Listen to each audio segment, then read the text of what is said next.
Well, I like comedy and I like slabs, so I thought I might try these. A friend of mine always he worked in odd bins. Was he a dustman?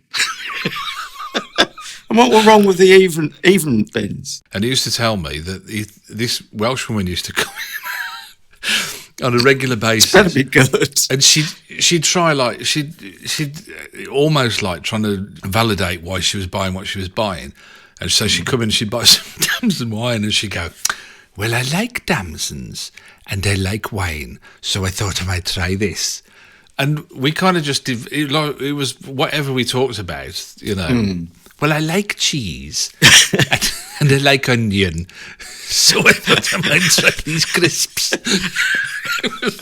It seemed like a great way of running your life, but there you go. Anyway, sorry, hello and welcome to the Comedy Slab podcast. I'm Shane O'Connor. If you like Shane O'Connor and you like Adrian Lacey, I think you might like these. I thought you were going to say, if you like Shane and you like O'Connor, you could put the two together. I can't do the Irish accent, apart from doing it poorly. It's Welsh. Yeah, well, I refer the honourable gentleman to the answer we gave last week. Do carry on then. Okay, sorry. Anyway, each week we choose a comedy programme to watch or listen to, and then subsequently have a chat about. This is, if you just joined us, the bit where we're having the chat about. Although we have, as you'll probably gather, a few chats about various other things as well. We'll have a chat about the comedy programme that I chose at the end of last week's podcast, which I'll tell you about in a second. Just suffice to say, we'll play a couple of clips as we go through the podcast of the show that we're talking about, and we'll also give it a score for no other reason that we can. It's our podcast, and we say who plays, really. I think that's generally the way we are about it. I chose, actually, a radio show for last week, which was Radioactive. It's an old one. But then so were we. So, if you're thinking, I'm not really know a lot about it, stick around because you probably will by the time we've finished talking about it. Before we do that, though, comedy news, and I think you've spotted a story out of this week's Comedy Capers, haven't you? Yes, although it's actually from a monthly magazine, as it's turned now, Broadcast magazine, which is the insider's guide to the world, as the name implies, of broadcasting. Anyway, my eye was drawn, as you might imagine, given the topic, to the headline, British comedy hits the US sweet spot. Can you hear me eating these nuts, by the way? I can. Thanks to the magic that is Skype, I can also see you, but fortunately our listeners are spared that indignity, including you sticking your tongue out at me. With nuts but all see, over a professional wouldn't have referred to that. I would have covered for you, but frankly, if you want to work with a professional, you have to pay. So anyway, the headline figure, they almost seem contradictory. They're not vast numbers. The number of UK comedies adapted by US networks in the past 18 months, but of course we've had COVID for over 12 of those 18 months. It's 6. But, you know, if those are big hit, or if only one of those is a big hit, that is a big deal, isn't it? Yeah. So 6 different UK series have been taken up, as was. I mean, we can't get very far without referring, as we often do, to The Office. Although we usually do that in reference to the way it was adapted, well, adopted then adapted, I suppose you could say. The other figure they've got, which seems to contradict that, is the drop in proportion of total, this is fascinating, industry insider gossip, the drop in proportion of total UK programming sales that come from comedy is 4.5%. And I think that's in the last year. That means less, even to someone on the inside of broadcast, never mind on the outside of the industry. But I read the article and I still didn't understand what they were saying. It was really badly written, personally. But there you go. That's either that. Have you ever thought it might be? Yeah, you might just be a little bit slow.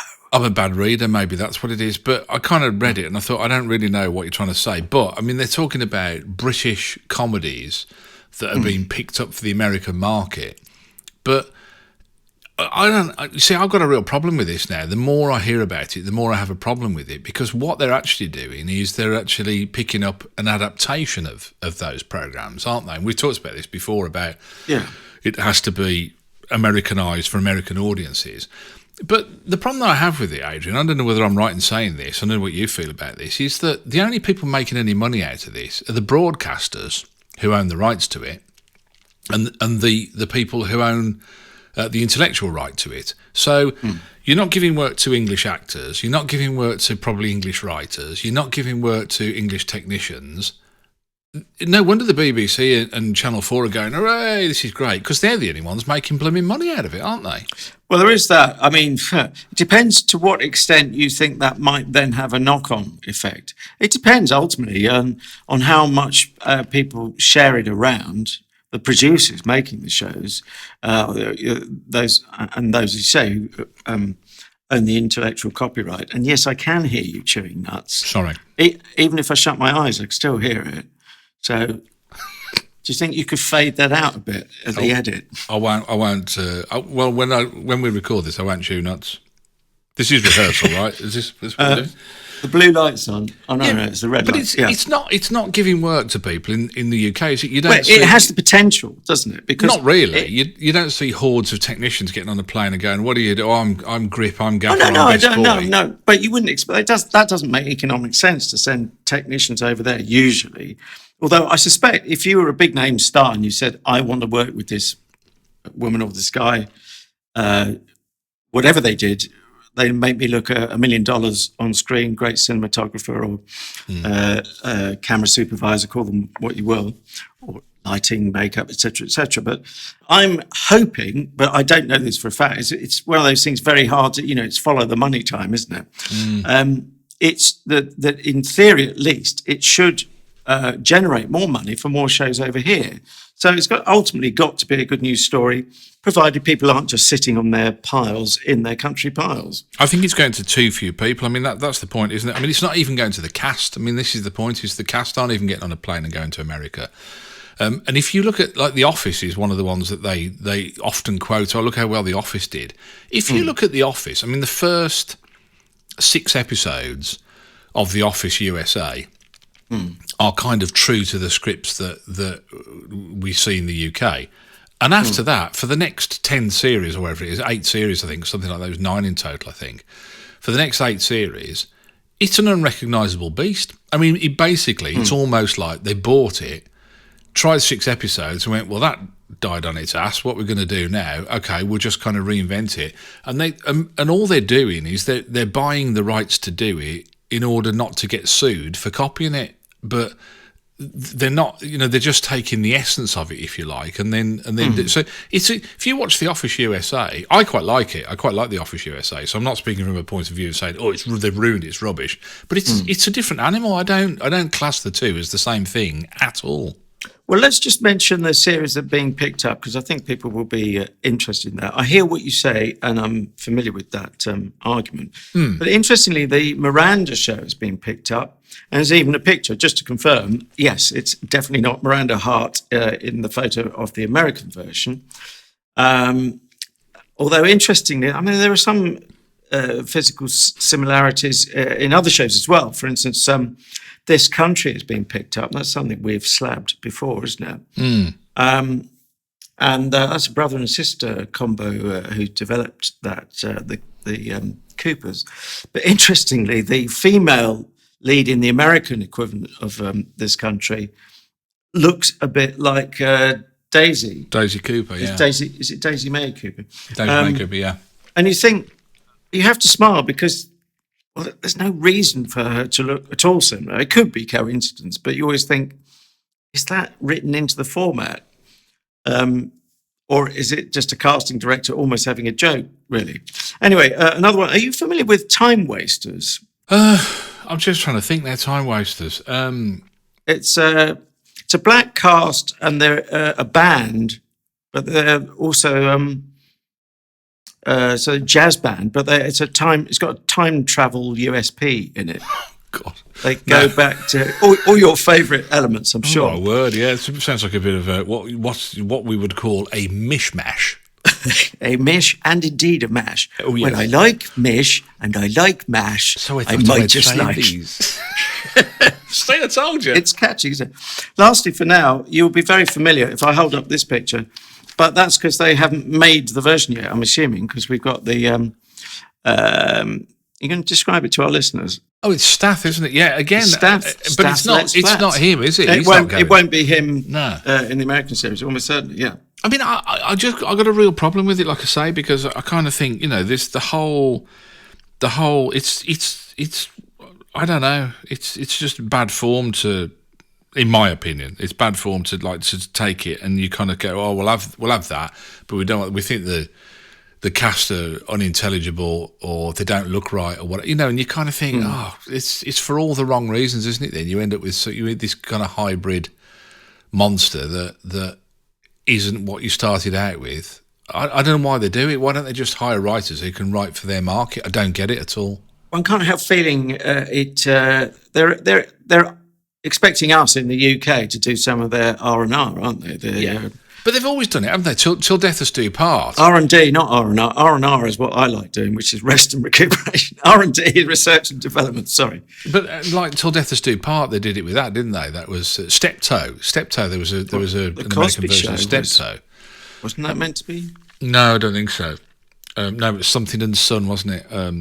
I can't think of one, and if you listen to this podcast and you know an example of where an American comedy has been picked up by a British network, recast, rewritten for English audiences. Tell me when that's happened. And I don't think it has. No, I can't off the top of my head. It doesn't mean it's never happened, but I'd be intrigued to see. We're at Comedy Slab if you want to get back to us via Twitter with your answer to the question. Shall we put something on the legendary slab of comedy? Let's do that. What can I tell you about this one? It's a radio show called Radioactive. It was from I think this is 1984, isn't it? I think this one. It started at the Edinburgh Fringe, I think. It was 1979. It was the Oxford Revue, first of all, I think, because they're all Oxford graduates, aren't they? The people That's involved. how it was in them days. Angus Deayton and Geoffrey Perkins, God bless him. Michael Fenton Stevens, Helen Atkinson-Wood, Phil Pope. Oh, Phil Pope, I can't. We'll talk. We could do a whole podcast on Phil Pope, but we'll come back to that. And basically, I mean, it's what was it described as the Britain's first ever national local radio station, and starred, which I thought was quite funny because I mean that's Radio 2, isn't it? Now is the nation's national local radio station because they just copied everything local radio was doing that they liked, and that's what it is now. But some great presenters on there like Mike Stand, Mike Channel, Anna Dapter and Mike Flex. I mean all those kind of names that you think, is this full of dad jokes? Well, we'll see as we go on. Shall we have a quick clip and then we can do the old headline? Is that something you can roll with? Yes, it gives me some thinking time. All right then. Well, I mean, the first clip was an absolute doddle to pick because it's an introduction by the station's owner, which somebody said, I read somewhere, they said they thought it was a play on words of Sir Norman Tebbit, and his name's Sir Norman Tonsil. So I'm not sure how true that was, or whether that was just something that I hadn't thought that, but when they're playing on other names, it's usually quite obvious. But anyway, so who better to introduce the team from Radioactive but Sir Norman Tonsil? Now, when the idea of this breakfast link-up was first put to me, I knew that I had a team at Radioactive who could be put on the job immediately. Who better than Nigel Pry to analyse the events of the day? Well, almost anyone, you'd probably say, and you'd be absolutely right. The man is a complete cabbage head. But I've never seen a clearer case of lights on, nobody home.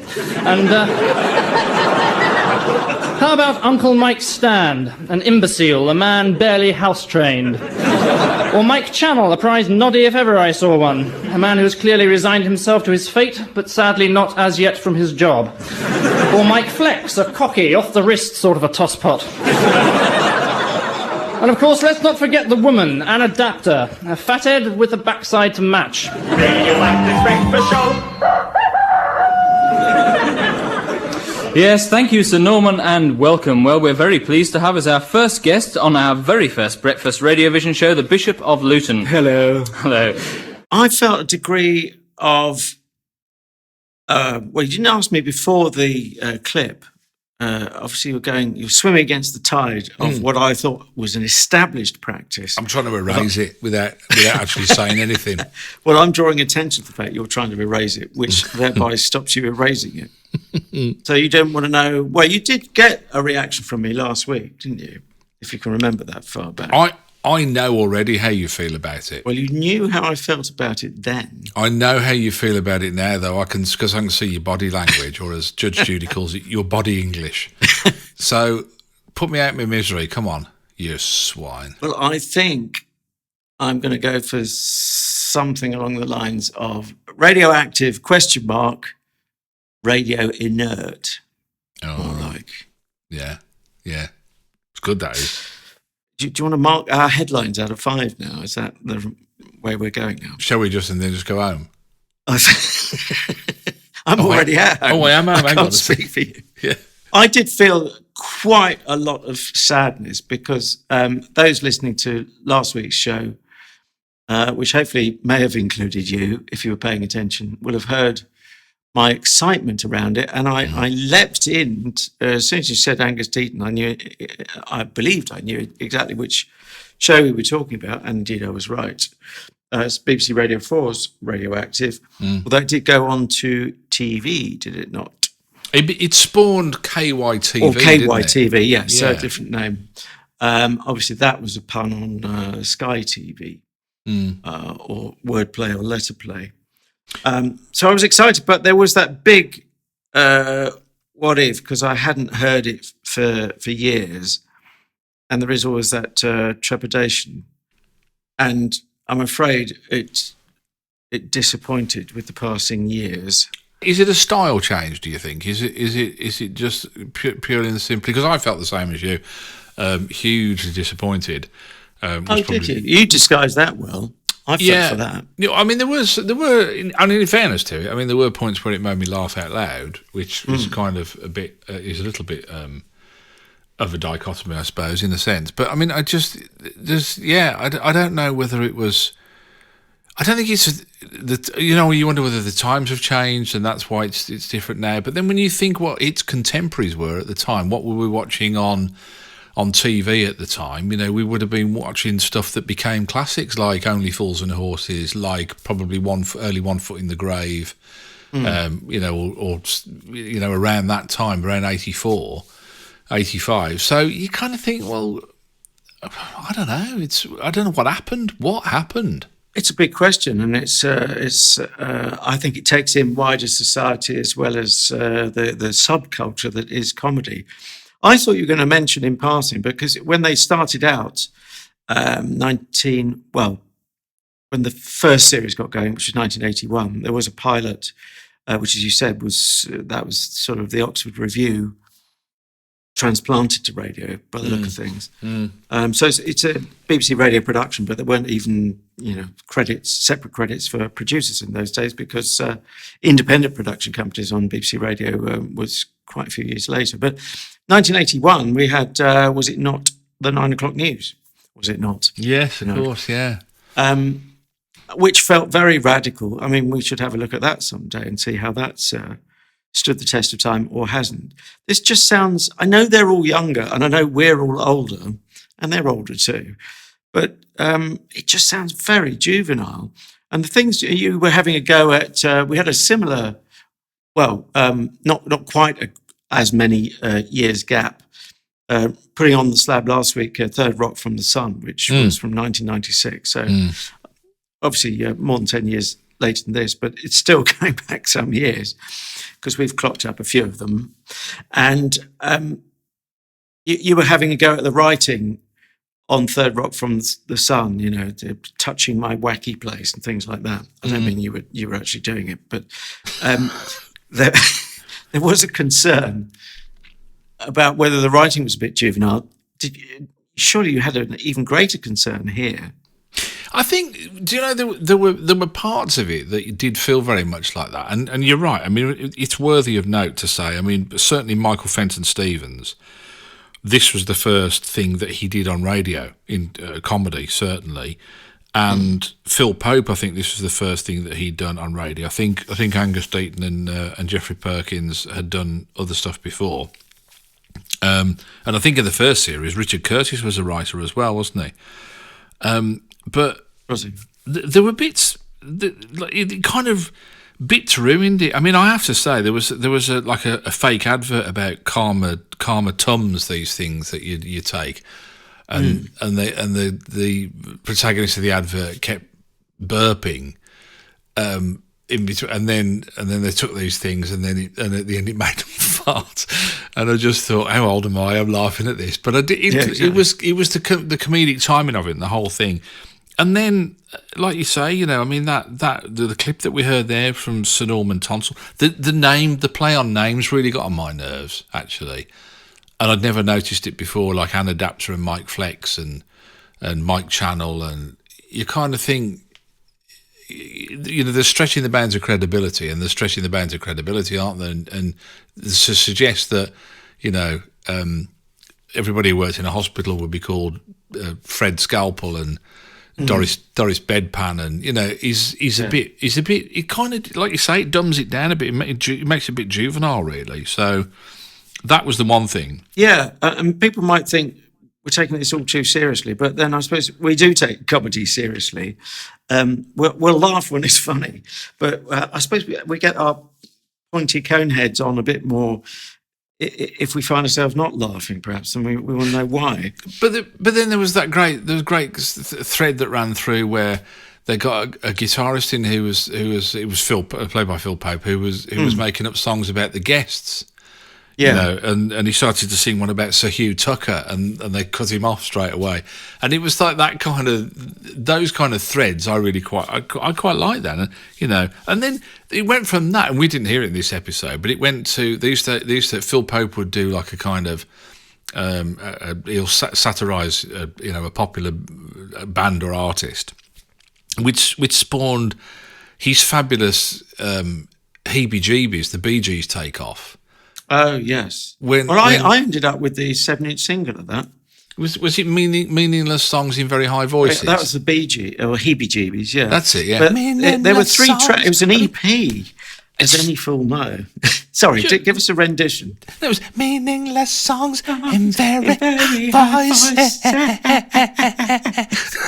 Also, your pub trivia points have to be earned to name the other 2 tracks. It was an EP because 2 tracks on the B side, I think. Yeah. Was it Status Quid, Boring Song? They did do that. I don't recall that being on that single. Now I realise my memory's going.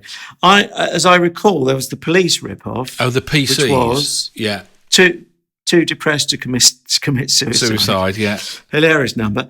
And there was one other. Maybe that was the Status Quid.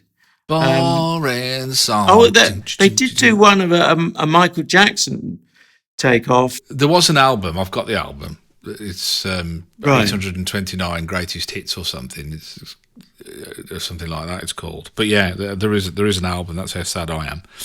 No, I'm a huge fan. I mean, let's not forget this is the guy who wrote the Chicken song for Spitting Image. Yes, a modern classic. Exactly. We all know. Yeah, but yeah, and I don't want to be too harsh to them because I do remember thinking this was a breath of fresh air at the time. I sort of came in, I think, on the second series, and I vividly remember relating the things I found really funny, and there was plenty I found funny at the time, to my sister. And I wouldn't do that over any old show. So I was sort of fired up about it. I thought I'd found my sort of comedy Valhalla on the radio. So it's a double sort of whammy to find it. For me, it hasn't aged well. I did wonder, because I used to listen to it on my way home from work in the car, and I did wonder whether like the threshold is a lot lower when you're, because I remember I used to listen to the 6:30 comedy slot on Radio 4 an awful lot when I was driving, but in the house now at 6:30, it's getting the kids ready for bed or what. I don't even put the radio on, never mind listen to anything that religiously. So I don't. Maybe that's part of. You remember you say years ago, episodes ago, you said something about listening to the 6:30 comedy slot when you're washing up. You know, bought a dishwasher. You'd never listened again. That was it. It was, oh dear, yeah. Don't start me on that. Bought a dishwasher, sold his radio. So that was that. I don't know whether they get any points for the fact that they wrote so much of this stuff. Wasn't it 55 episodes, 7 series they wrote? Dummy. And I barely listened to any of those. And you kind of think, do they get a point for that? I think, and it's an original comedy in the sense of new scripts. Whether it's original stylistically, or whether it paved the way for anything else. I'm just trying to think whether it was. I mean, other than KYTV, obviously, which was the TV spin-off, which only lasted a couple of series, didn't it? I think they didn't get much more than that. Well, I do remember that wasn't. They lifted at least one gag and possibly many more from the radio series. I don't know. I remember, if I could trust my memory, the trailer for the TV, KYTV, nice gag in itself, Fanar, mentioned having fatter and camper astrologers, naming no names, but that was a reference to the BBC Breakfast Show. Yeah, so that went across from radio to TV and survived the name change as well. I did find, I mean, we must get on to our second clip fairly soon, but I did find they couldn't quite decide if they wanted to be ever so slightly political. There were a couple of references to, I mean, unemployment was hideous at the time, 3 million. And they did actually refer to that number once, and at least one other Thatcher reference. And you could kind of feel that, we'd quite like to be a bit, because, we talked about the political culture as it pertains to comedy culture these days, before on the Comedy Slab. But I think even then it was quite hip to be left of centre, because Thatcher's government was in its infancy, really. Not that we could have known at the time, but certainly when the pilot went out in 1980, it's only the year after Thatcher came to power. But didn't you feel, I mean, if you can put your politics to one side, put it to the right if you must. But did you feel it was a bit lily-livered? Just a couple of references and not quite actually making a gag, not actually taking a stand, really. No, I don't. No, I mean, I don't see. I view it differently from you. I think I do anyway. In as much as I don't think everything has to be about that. Like in the same way that if all music was Billy Bragg, we'd all be throwing ourselves off the nearest multi-story car park. Do you know what I mean? It's like you can't. You. To me, there is a place for that if people want to consume that. But also there is a place for comedy that says, actually, we stand alone. We will entertain you. We will make you laugh. We won't make it doesn't have to make a political statement. I don't think I'm saying it has to. I'm just saying this one seemed to be a bit wet about it, whether that was a term Thatcher used, actually, but I don't mean it in the sense she did. If you're going to do it properly, don't just make a sort of glancing reference to 3 million unemployed and there's a reference to how badly dressed they are in the Spandau Ballet. In the song, yeah. Spangled Belly. Do you know what? I struggled to keep up with that one, to be honest with you, and I wasn't probably paying the attention that you did. But I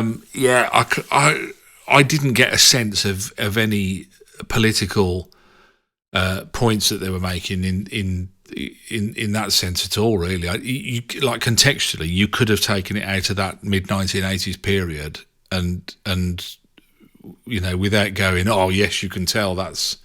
He's talking about the miners there, or what? You know what I mean? I didn't get that sense of that at all. Do you think, before we hear our second audio clip, do you think they are trying to channel the spirit of Python, particularly, or Python? We were talking. It's the question that John Lithgow raised last week in an interview you spotted. Yeah, he did. He said that he was trying to be Python and. 40 Towers as well was the other reference that he made. Yeah, it's funny actually, because the next clip that we're going to hear, I thought really did. Now I don't know if it's because he's got an ecclesiastical bent, but I really did feel that it was very Python-esque. I think Angus Deayton is anyway. I think Angus Deayton is molecularly similar to John Cleese, isn't he? I mean, he channels his John Cleese, don't you think? I hadn't thought that. I will now reflect upon it. Have a listen. Should we play the clip and have a listen? See if you can pick it up at all. Where are we now with this? Well, Radioactive has opened a new religious department as well as having this new breakfast show. And the first guest that they have on, who's the man that's in charge of it, the Right Reverend James Wright. Tell me, how did it all start? Sorry? How did it all start, this Christianity bit?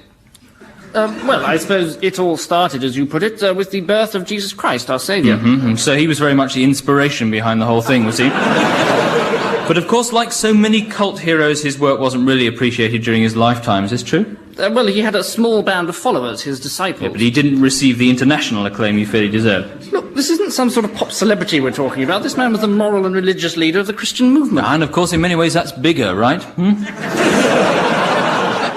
Now, I read somewhere that he once fed a whole crowd of people with just 5 loaves and 2 fishes. Well, that's the feeding of the 5,000. Right, great.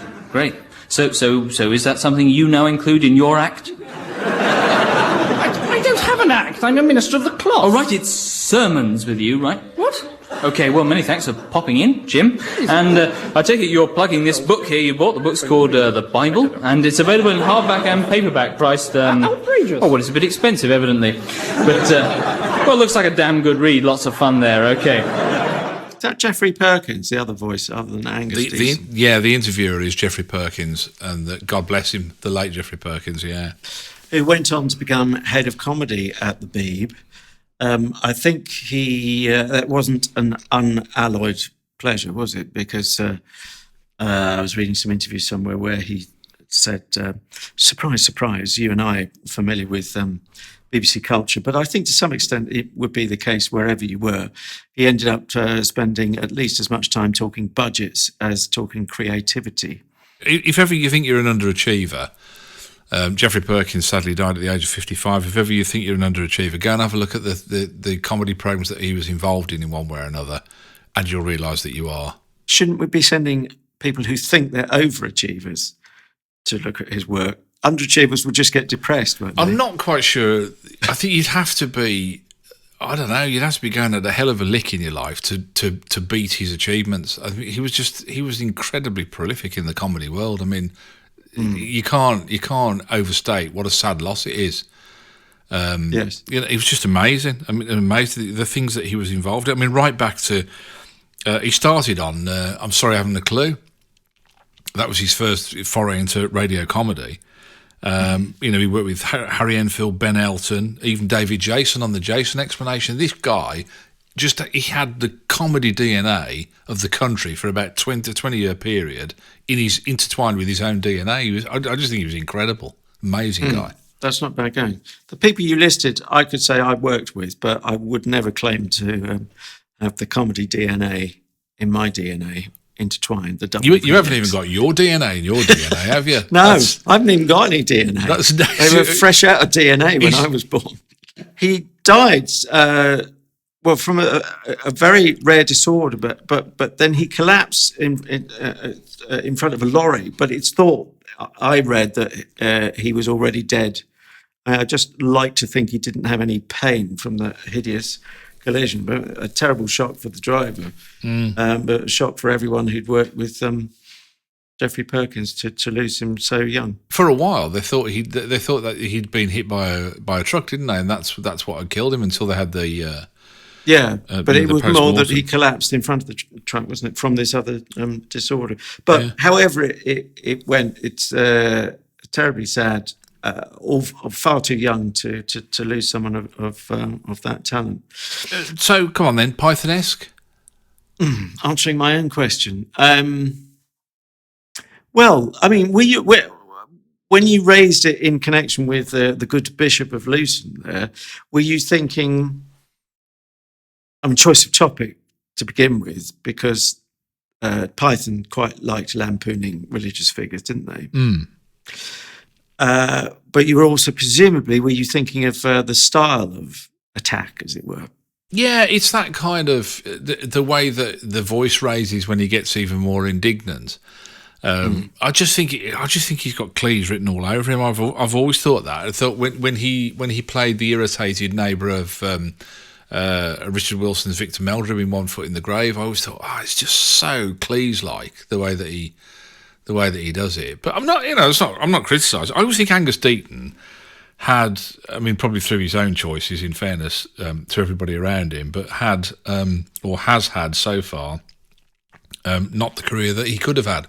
I think is the best way to describe it. I mean, it's the Stephen Mangan effect when it comes to accents. I'm deflecting the question about Python. I've got too many strands going on in my head in parallel and not enough processing power. Let's deal with the Python point. I would have to say it already sounded dated that in 1984 you're trying to lampoon a bishop on a send-up radio show.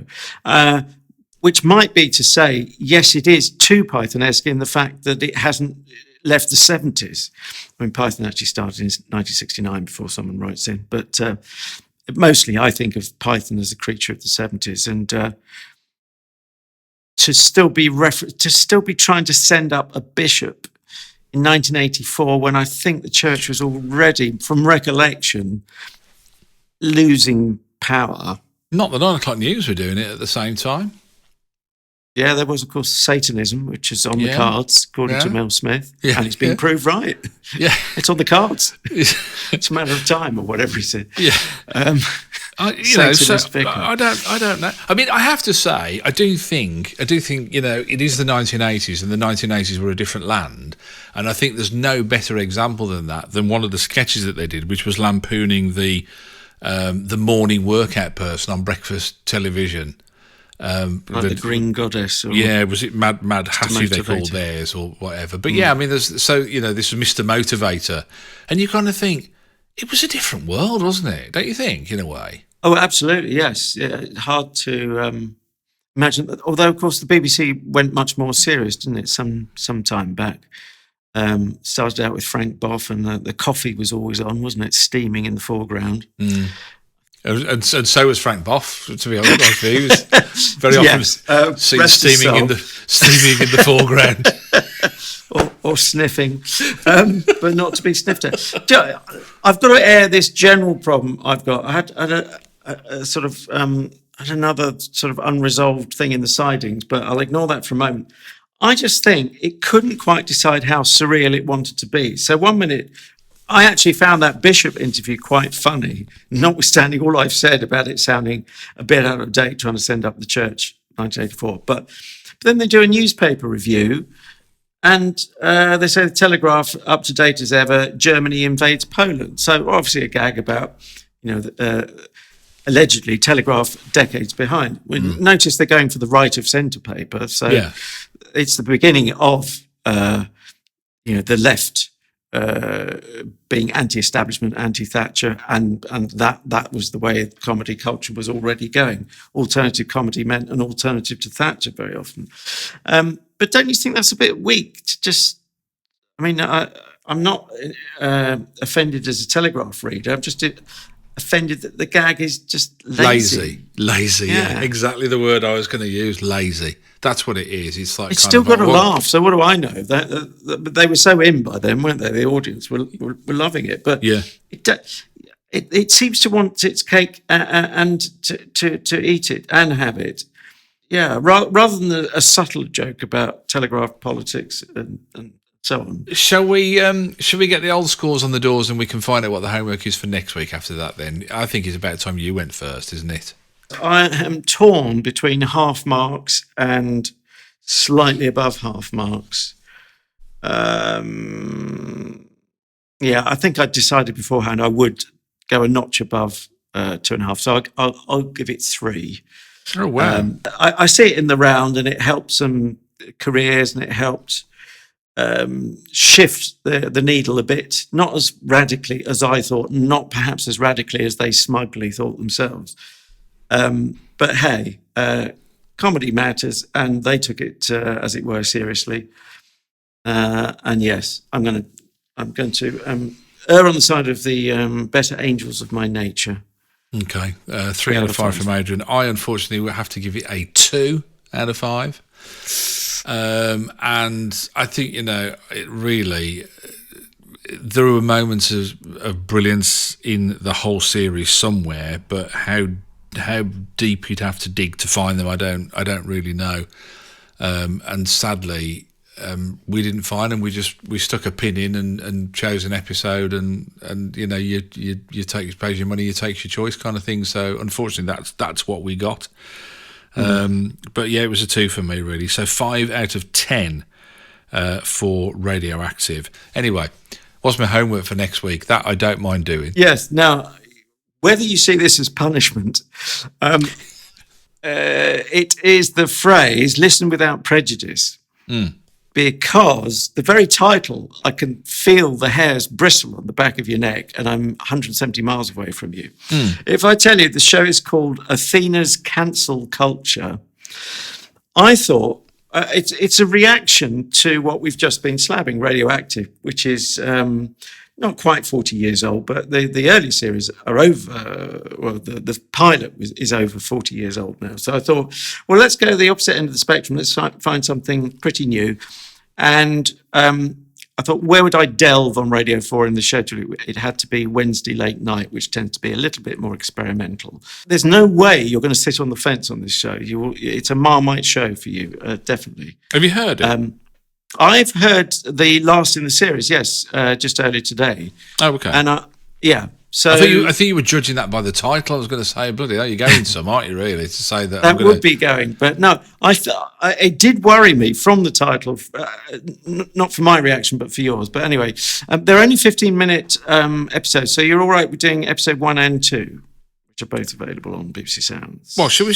I'll do one and I'll see how I get on. If I've like that, is it? If I've had a nervous breakdown, then I'll. No, of course I can do that. I'm sure you can survive half an hour in aggregate. Somehow, the perverse side of me prefers the ones that I have a lot to say about. Shall we say? We know there is a huge perverse side of you. I just wish you wouldn't reveal it to camera in the way that you're doing at the moment. Okay, Athena's Cancel Culture, episodes 1 and 2. That's on BBC Sounds Player, I think. Graham. That's correct. Stop pretending you don't know anything about it. It's a BBC Radio 4 show. It's been going out Wednesday nights, but it's now on BBC Sounds. The BBC website, as we call it in our house. Don't forget, if you've liked the Comedy Slab podcast, and as Adrian said, 140 odd episodes, this is 145. If you want to go back and have a fertile through the 144 other ones, you are more than welcome. Spotify, Stitcher, Spreaker, iHeartRadio. The best way to do it is to follow us on the social medias, isn't it? Because then you get updates and we put little messages. And you get trailers, little trailers. Yeah. And if you want to go on well, you do the social media. You do it better than I do. Well, I've already mentioned Twitter, but I can't resist saying our handle is at Comedy Slab, naturally enough. Do follow us there. Also, our Facebook page, at Comedy Slab. If you want to give us any uproarious praise, we're always open for business when it comes to that. Call us weak and feeble, or feek and weeble. We are both and all. And personal recommendations. Well, you said fertile. How is it you're all right to talk about fertling, which I thought had been outlawed? Frankly. I've got a fecal weeble. Right, what was I saying? Oh, yes, personal recommendations to friends, family, and your local vicar, of course, and the Bishop of Luton. Get them all on board, or imams. We'll take listeners from anywhere and everywhere throughout the globe. And lastly, that Apple/iTunes star rating, if you could add to our healthy rating, but we'd like it to be yet more healthy, and some glowing testimonials to shore up our fragile egos. Will be greatly appreciated. Thank you in advance. I'm trying to think what the front end of that joke is for the punchline. And don't ask me, I've got glowing testimonials. I think we can reverse engineer it quite easily. Is it something to do? Have you ever been to Sellafield? I can't remember. I don't know. Something like that. I'm not really quite sure. Anyway, thank you very much for your company. And if you like Next Week and you like podcasts, Why don't you try us? Record.